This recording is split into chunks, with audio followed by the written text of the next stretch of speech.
So the word that we keep hearing is unprecedented, right? We keep hearing that. This is unprecedented. Nobody's ever seen nothing like this. And I'm telling you what, I ain't never seen nothing like this either in my lifetime.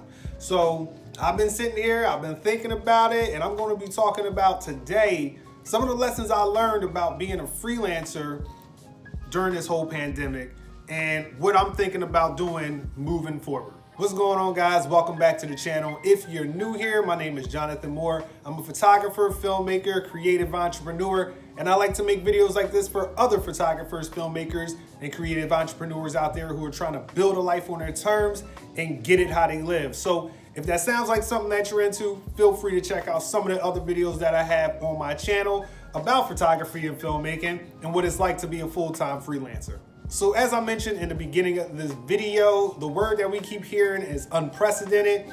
And also for real, it is unprecedented. I ain't never seen nothing like this.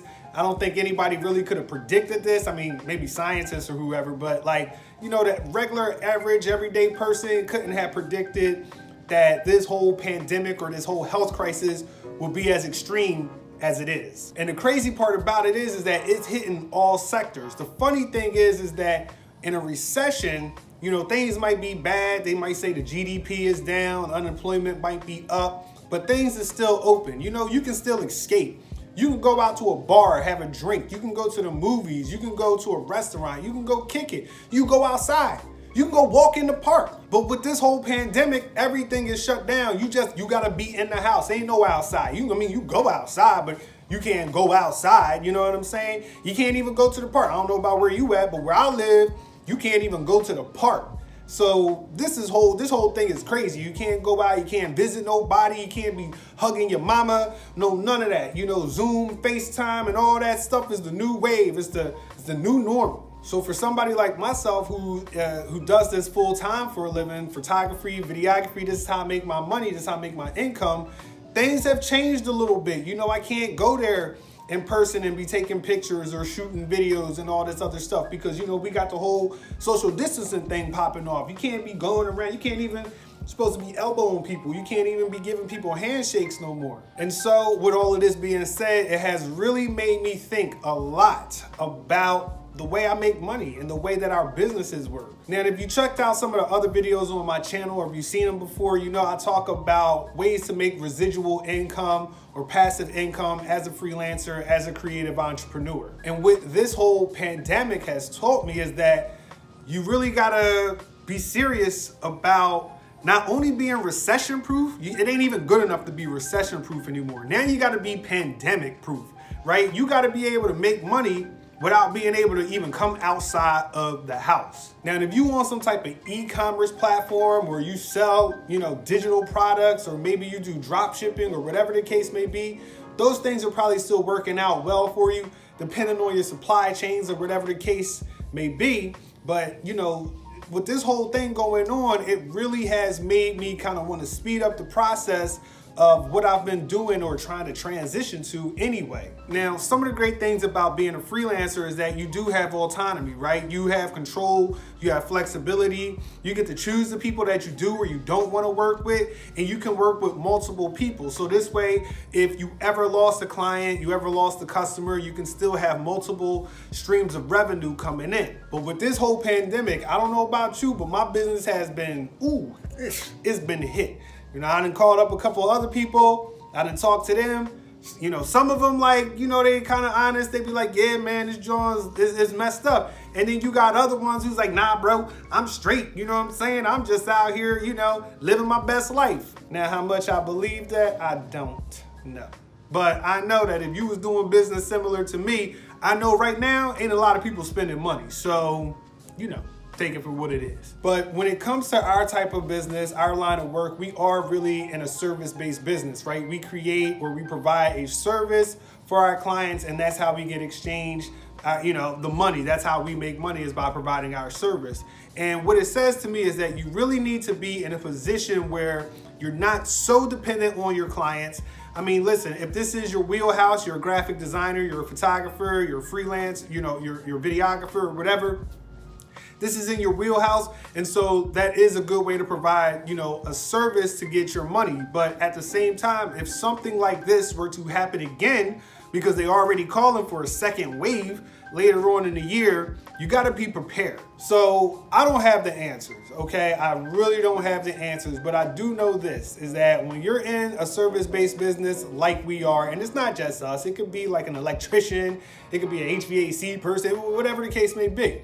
When you're in a service-based business like we are, you're really only as good as your last contract. Now, I've heard that from multiple people, from multiple places, and though we know it's true, that doesn't mean we're always quick to act. But this time around, like I said, I really don't know the answers. I just know that here's some of the things that I'm gonna be looking forward to, you know, going past this whole thing and moving on and trying to transition. The reality is right now that it's hard to pivot and do something else. As sexy as that may sound, it's like, oh, I could pivot and do something else and this, that, and the third.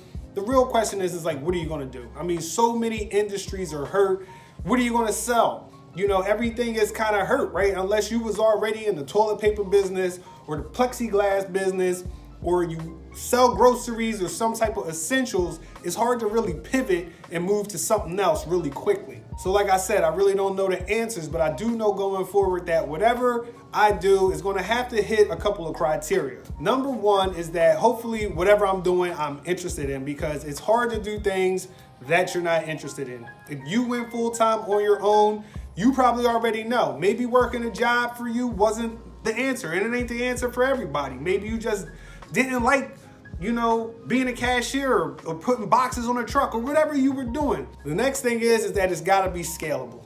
Now, one of the great things, like I said, about being a freelancer is that you can work with multiple clients. And depending on your business model, you can work with those clients either in person or you can work with them remotely, which helps you expand your client base. But if you're really kind of doing a lot of one-on-one work and it's really a lot of you involved in the business and actually making the transactions happen, then it's not super scalable unless you have a precise system that you can duplicate and teach somebody else and just kind of duplicate and duplicate and duplicate and duplicate. If you don't have that in place, it's going to be hard to scale your business. Now, depending on the type of ship that you want to run, maybe you want to have a big business, maybe you want to have a smaller business, that's all preference. But within there should be some type of ability to scale and move up if you need to. One of the next things that I'm going to be looking for is that it has some type of residual income, right? Because in times like this, residual income will be beautiful, right? I mean, there's a lot of industries hurt. There's a lot of people hurt, not just employees, all right? But business owners, freelancers, all of that stuff. A lot of people are hurt, okay? And with this whole pandemic, a lot of people's money supply got cut, just stopped. Just like that. So if you have something that's bringing you residual income that you don't actually have to go out and provide your service for, that could be a way of getting some money into the door. Because the government might have programs, whether it be these whole loans or grants or even unemployment, but we all know that the government is just a mess sometimes. And sometimes you could be waiting for however long. I mean, I'm seeing things about unemployment where people are waiting, you know, 6 weeks and they haven't gotten any money, you know, and it's high. It's hard to live out here, right? So, you know, not everybody is fiscally responsible. They don't have 6 months of savings and all this other stuff. If you do, that's great. But if you don't, you always got to make sure you got some type of way where money is coming in where you don't always have to actually physically go out and do that work. Another factor that I would be looking into is trying to find a way to make money where it isn't so client heavy, where you're not always just relying on clients. This kind of goes back to the whole residual income. But, you know, if you could just have maybe a few clients and you can be able to bring in a nice income with that, instead of having, you know, you got to have 100 clients to make, you know, a decent living, or maybe you're just charging too low, or whatever the case. It's a lot of factors in, but trying to scale down the client list that you're working with. And for myself, one of the last things that I'll be looking for is always for me, it's important to have autonomy and flexibility. You know, I want to be able to control my hours. I want to be able to be flexible and set my schedule how I see fit and how it fits my lifestyle. I want to build my business around my lifestyle and not so much build my lifestyle around my business. So like I said, it's a personal decision. It's up to you. You want to have a big boat, you want to have a small boat, that's your choice. Whatever choice you make, just make that choice and go with it. But the lessons that I've learned from this whole pandemic, from this whole health crisis, is that you gotta have something that can bring you in some type of income without having to be able to go out and trade a service. Because right now, like I said, we can't go outside. I can't even go to the park. You know what I mean? I do a lot of work with my clients in person. I shoot for restaurants, or I shoot videos or marketing videos, you know, and a lot of times you gotta be in person. You gotta go outside. You gotta interact with these clients. So, you know, I need to get better at figuring that out, you know. Like I said, I don't know what that answer is, but that's what I'll be looking for moving forward. So that's it for me today, guys.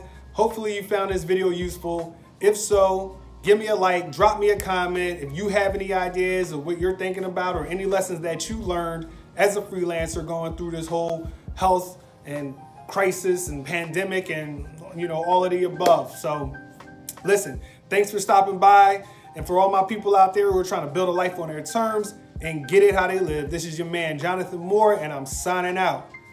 Peace.